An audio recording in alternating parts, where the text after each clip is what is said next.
Hello everybody and welcome to our first Coffee with the Creative of 2023. Cheers. Cheers. It's great to see you all. My name is Nicola Murphy Dubey. I am the Director of Audience and Play Development here at Irish Rep, and I'm thrilled to be joined by the wonderful Dael Orlandersmith today. Dael is a writer and performer, and some of her plays include Horse Dreams, Bones, The Blue Album, Yellow Man, The Gimmick, Monster, and Forever. She was a Pulitzer Prize finalist and Drama Desk Award nominee for Yellow Man, and the winner of the Susan Smith Blackburn Prize for The Gimmick. And Dael has been working with us here at Irish Rep for about the past year on the Transatlantic Commissions Program, which is a co-commission between ourselves and Fishamble in Dublin, where we have commissioned 4 Black Irish writers to write short 20-minute plays, and Dael has acted as their mentor. And we'll be presenting readings of those plays in Dublin, in New York, in San Francisco, and in LA. So we're very excited about that, and thank you, Dael, so much for being with us. Thanks for having me. Welcome. My first question is simply, because this is Coffee with the Creative, I'm curious, do you have a regular coffee order? And do you have a coffee shop in the city that you like to frequent? I drink too much coffee. Same. So I drink a lot of espresso. Mm-hmm. So I'll do it in my house. And if I do go for coffee, I will go to, because I live Soho, West Village. Excuse my, because I also have a little throat thing going on. So I'll go to Cafe Reggio. Oh, I love Cafe Reggio. I go to Cafe Reggio. Yeah. I live right near Cafe Reggio. For those of you who know New York, you know. Nice Right. spot. West Village, Soho. I cross the street, I'm in Soho. I mean, in the West Village, but I am technically in Soho, so Okay. like that. That's what I go. Can you write in coffee shops, or do you need more of like a serene? I can. I actually like it. I call it public solitude. So I do like it because I have a certain place at the window where I can look at someone, but look at people, but also by the same token be in my own head. So yeah, I can do. Cool. Yeah. So I recently had the pleasure of seeing a reading of your new play, Spiritus, which was the first time that I had an opportunity to see you, to see your work, but also to see you perform your own work, Right. Which was really amazing. And I wondered if that was something that was you always knew that you wanted to perform your own work, or how did that sort of come about?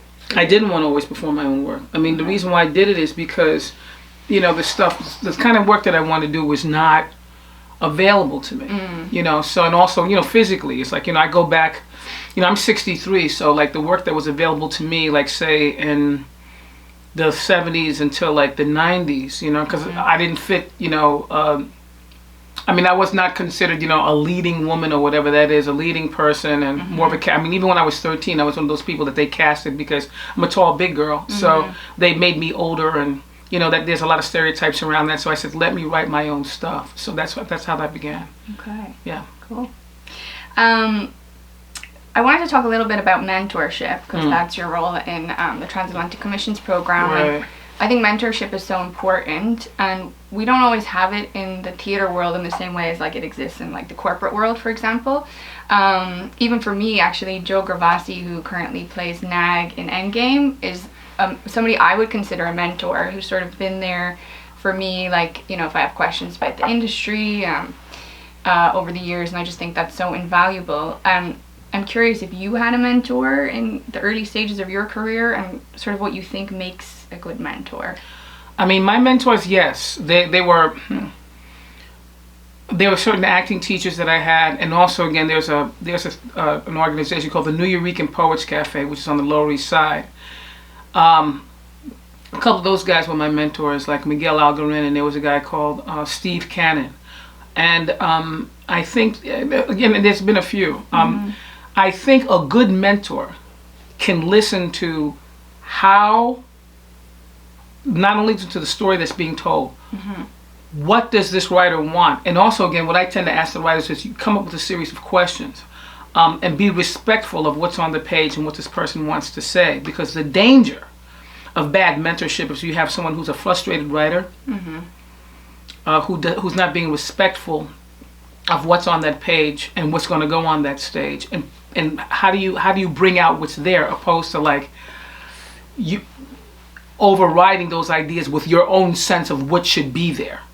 Having a healthy sense of boundary in terms of listening to what that person has to say, what's on the page, and how you can bring forth bring forth the seeds. It's like flesh it. That's the word I'm looking for. Fleshing it more, opposed to changing what the actual idea is. It's very dangerous. I've seen people get destroyed. Work get destroyed by that. So I'm trying to listen to what's being there, and how can we flesh what's there, what you have, and also just the logistics of certain things. Like a time frame or something like that. I can bring that to it.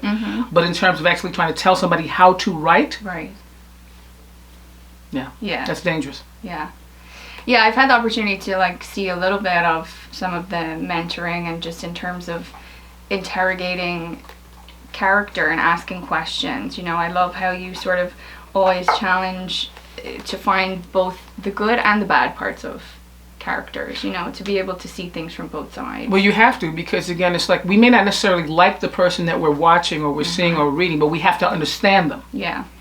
No one is born bad per se. It's like what created that. The flip side of it is, if someone is so good, I mean, even the best people in the world have bad moments. Right. So it's about humanizing on both ends of the spectrum. Yeah. Cool.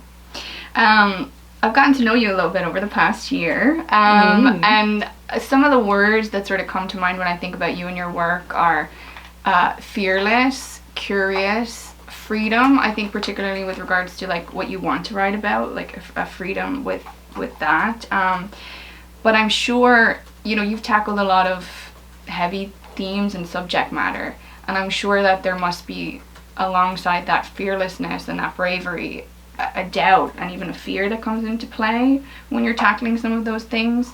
I'm curious how, if that does come up, sort of how do you deal with that, or how do you push through that?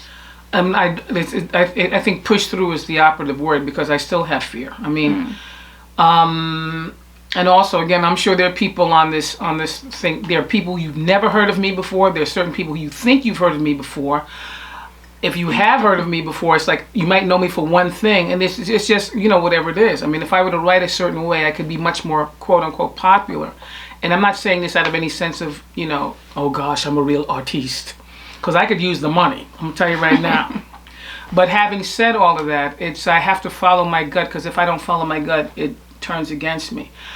So again, I'm constantly afraid. Like with this new piece that I've written, I'm afraid of what I've written here. But I have to go through with that, because when you ask me about it, because we'll talk about that in a minute, there's something that I have to do in reference to the new piece that frightens me. Do you want to share what that is, or you want to keep that? Because I think I know what it is. Yeah, you know what it is. There's a piece that I've written about figurative and literal death. It's called Spiritus / Virgil's Dance. And it actually deals with, again, like I say, actual death itself.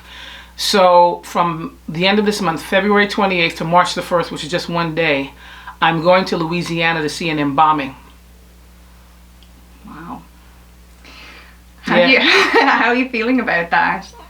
I'm frightened, but I have to do it. I mean, because, we accept coming into the world as being normal, but we also have to accept leaving the world as being normal. And I think death is a subject that we're all afraid of, or most of us are afraid of. And how are we going to go? But also I'm looking at, with that piece, the day-to-day deaths where, you and I talked a little bit about this, where one is working a job they can't stand. Of course, we have to make a living, but that's also a form of death. Being in a relationship that doesn't work, that's a form of death. Being surrounded by people or that don't serve you and you don't serve them, that's a form of death. When you're watching somebody on the subway in New York, I don't work a 9 to 5 anymore. I'm blessed. I worked hard. I'm blessed that I make a living at what I do. But you're sitting across from people that are going to a place. Yes, we have to make a living, but you see the faces on that subway where people are going to a place they know they hate. And that is a form of death. Yeah. I mean, I told you that I really love that you're talking about death in this way, because, I'm a person that I kind of have had quite a bit of loss in my life. So I feel that death has always sort of been a part of life. But I agree with you that we don't ever really see it explored in this way, even down to those details. And the celebration of it, because like when you go, I'm not going to Louisiana, I'm going to Baton Rouge, I'm not going to New Orleans. New Orleans are known for jazz funerals. Right. So they celebrate, Yeah. Yeah. All the different aspects. All of the it. different aspects Yeah. of it. Okay. I wanted to ask you a little bit about Ireland and also Dublin, because I know you've been to Dublin many times over the years.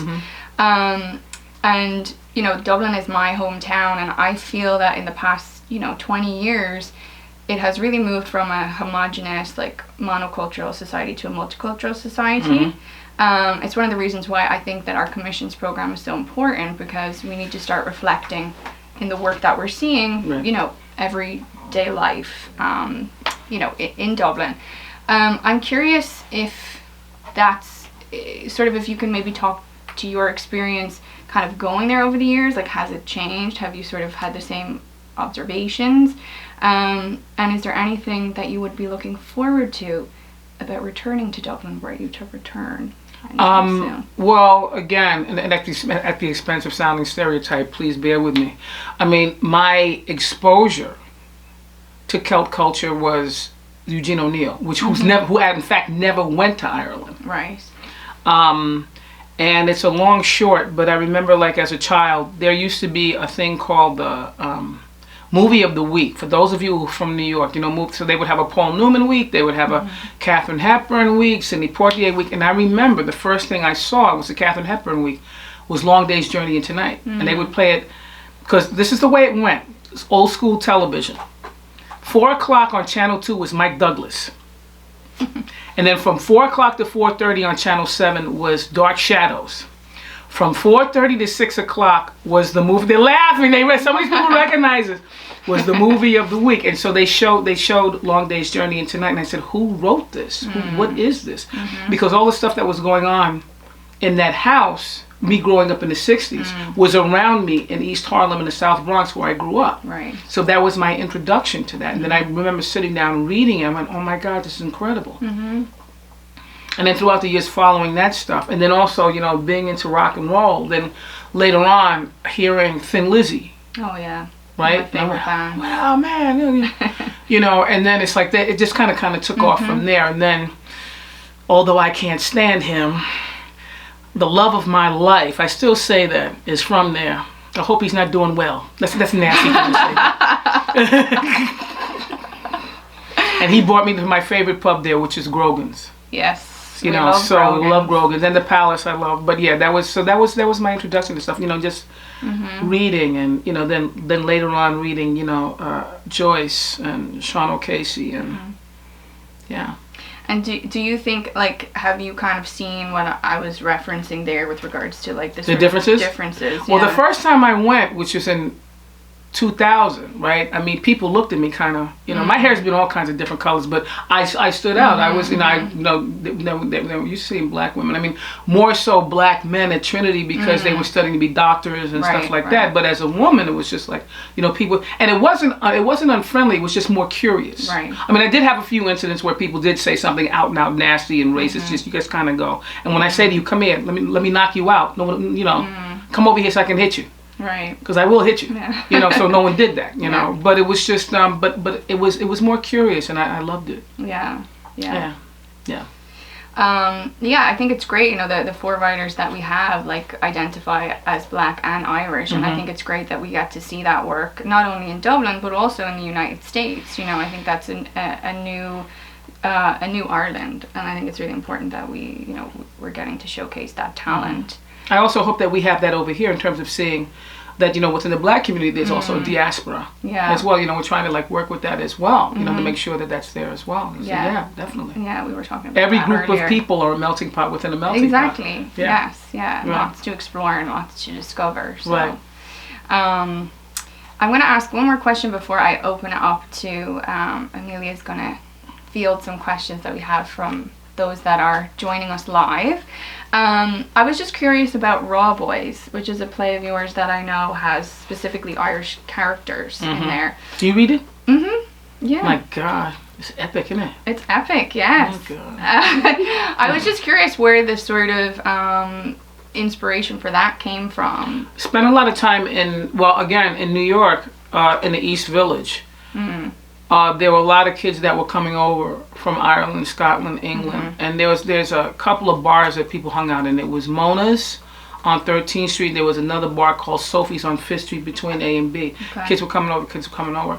And we would just sit, I was a young woman at the time, we would sit and talk about our backgrounds and stuff. And then also, again, I spent a lot of time in London working, doing some theater stuff. And it just kind of came from there, where people were coming from rough backgrounds, and how do you survive a rough background? How do you survive a childhood that's not,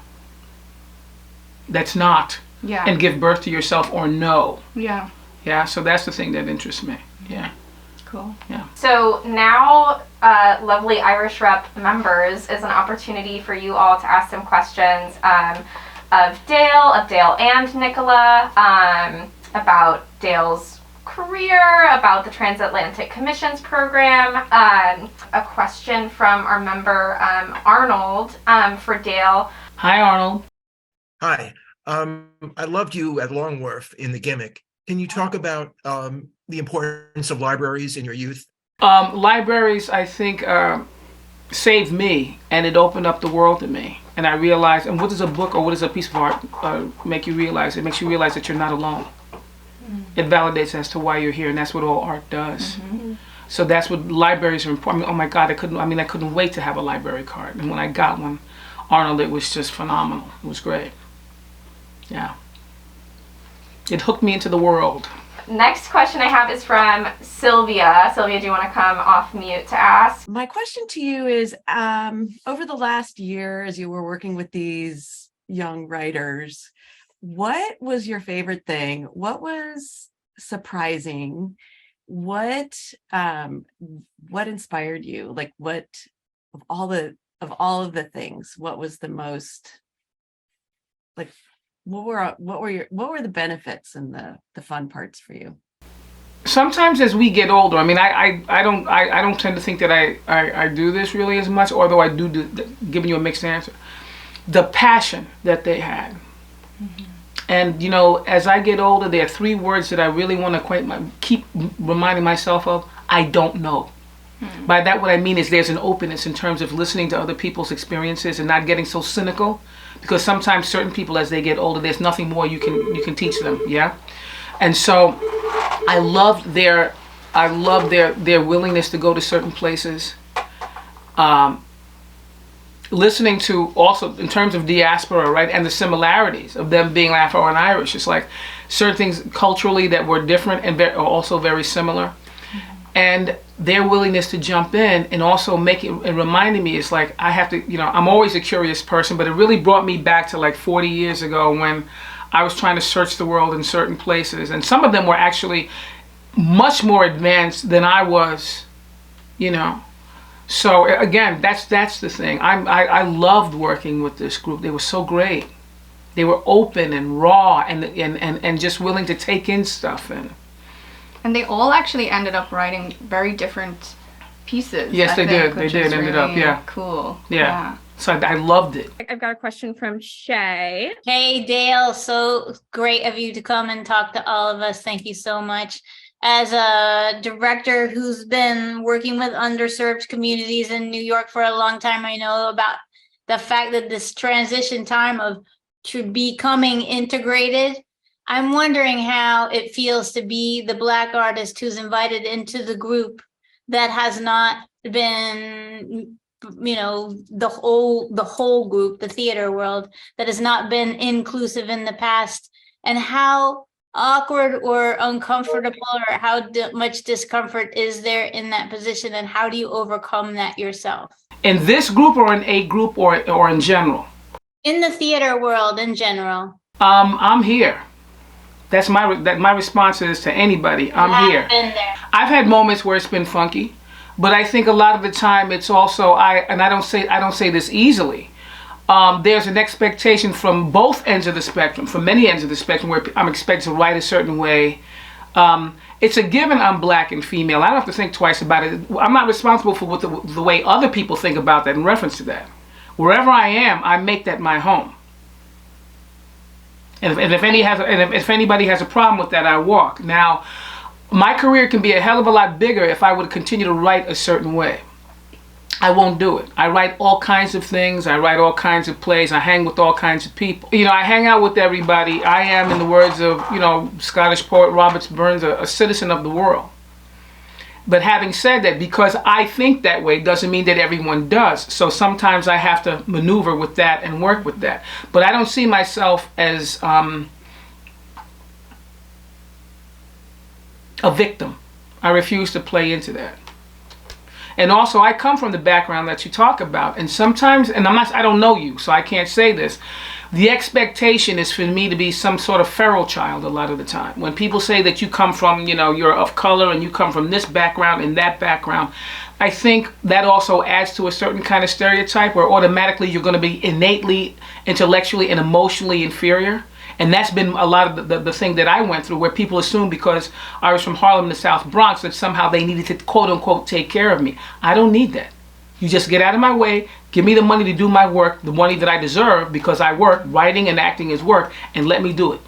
Next up, Anne Marie, looks like you've got a question. So good to hear this conversation with you both. And I totally remember movie of the week, Dark Shadows. Mike Douglas, I can't believe you mentioned Dark Shadows. My girlfriend would run home from work, from school every day to watch Dark Shadows. That's very good. So I was wondering, Dael, what you were talking a little bit ago about the passion of those young writers whom you've been working with. What kinds of topics and issues are they interested in? I mean, here you are watching Eugene O'Neill in Long Day's Journey into Night when you were young. Where are they in terms of the issues they're engaged with or the topics that they want to share with an audience, speak out about? They're writing about identity. They're writing about, and by that, breaking that down, some of it is race, some of it is love, some of it, it's theater stuff, life stuff, mental issues, emotional issues, the day-to-day. You can see the influences of, people like, it's everything from like, hip hop to Beckett. Mm-hmm. They're the life stuff, the juicy stuff. That's what they're interested in. And it's no different than any other generation. It's just, we're in a funny time, but again, they're just writing. They're doing what writers do. They're questioning the world around them and also having the ability, bold enough, to question themselves, mm-hmm. which is great. Yeah. So.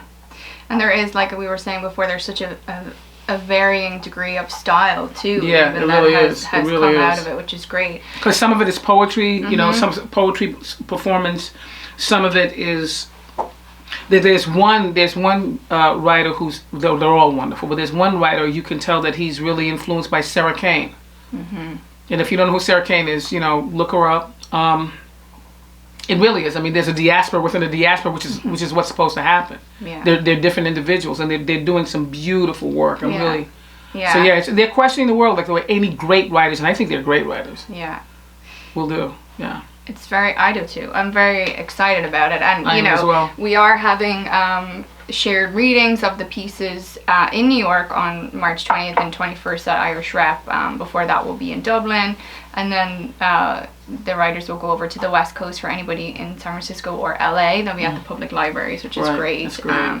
But really, really exciting work, and as Dael said, obviously there are issues of identity that come up, and race is involved in that, but it was never sort of a requirement that there had to be any specific topic or any specific themes around what was being written about. It was just really important for us to give space and time and mentorship to these writers. And actually, having said that, maybe tying in with something what Sylvia had said, because no one knew of there have been no Black Irish writers before, so within that we're just beginning to talk about that right now. So there were a few that were looking toward America as a jumping point, So there's that. But again, also it's like it's going to be interesting to see that dynamic in terms of Black Americans versus Irish Afro-Irish. That's a whole different ballgame, in terms of the diaspora. The cultural differences. So Yeah. And I think that's why it was so important that it was a transatlantic effort. So like you were able to be that mentor, you know, and I suppose it's one of the positive aspects that came out of the pandemic is that we are able to connect, you know, on a global level, which was a really another exciting aspect to this project. Right. So. Yeah, it looks like we've got one more question actually from our very own development assistant, Anna Collins. So Anna is wondering, Dael, she's curious about your writing process. Do you believe in writing every day, or do you have a writing routine? And then sort of what advice would you give to new writers? If I'm not physically writing every day, I'm somehow in my head. You know, I'm reading something, or I'm watching a film, or I belong to every library damn near. I mean, I'm not a library. Well, I do belong to a library, but I belong to every museum. I have a thing called synesthesia. You know what that is? Do you guys know what synesthesia? Okay, you speak synesthetically all the time. For instance, like when people talk about blues music. Why is the color blue associated with that? That's what I mean by synesthesia. So I'm the type of person where it's just like words and sounds, as well as the visual. Yeah, characters come into my head via that. So I'm always working in some capacity. Like I'll hear a song, and that can automatically make me think of something to write. Like for instance. I was writing something and I said to someone, I said, this is a mixture of Boo Radley meets Keith Richards solo and Stray Cat Blues. I mean, that's the way I literally work. So I'm always working, even not in the conventional sense. If I'm not sitting down writing something, I retain stuff, but I'm always, my mind, and actually my mind is on overload a lot of the time. So I have to really, because I'm constantly, you know, the stimuli, yeah? So yeah, that's the way I work. But yes, I would suggest, like in the conventional sense, if somebody can write something every day, you know, whatever works for that particular writer. But I would kind of suggest that in the beginning. Yeah. So next up we've got John and Beth. I'll read the question because my wife Beth wrote it. It says, "Your work has been produced, and we're so excited to see you after meeting you at the play reading of Spiritus in Shepherdstown." Oh, hi! Yeah. And we didn't realize that you were working on this very exciting project, and we wonder what your preference is. Is it writing or acting?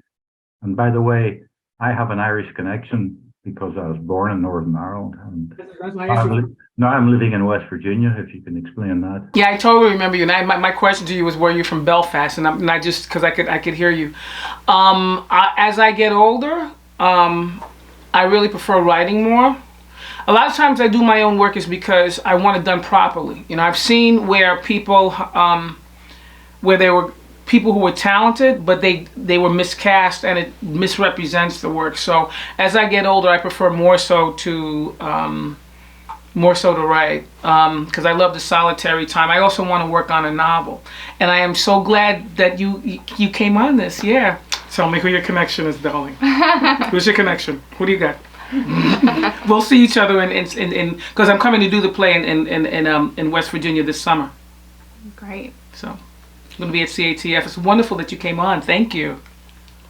Are there other opportunities for people to see it in? Well, we're going to be doing it.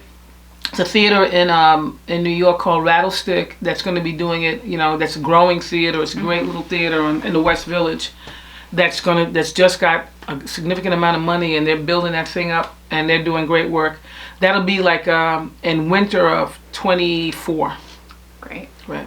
Cool. Marty asks, are you going to have any shows happening in New York City in April? Go ahead. No, I mean no. I'm actually I have a show that I wrote with a guy that's opening. If anybody's in Chicago, it's called Antonio's Song. I've worked on a play with a guy that's opening actually in May.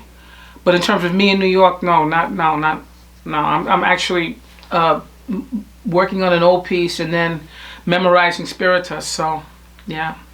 Yeah. I'm excited for that. Thanks. I really, really loved it. Oh, thank you. Yeah, Thank it was great. And it was so amazing to see you also act. Like, I had never seen you do your own work before. Thank you. Yeah. She's my agent.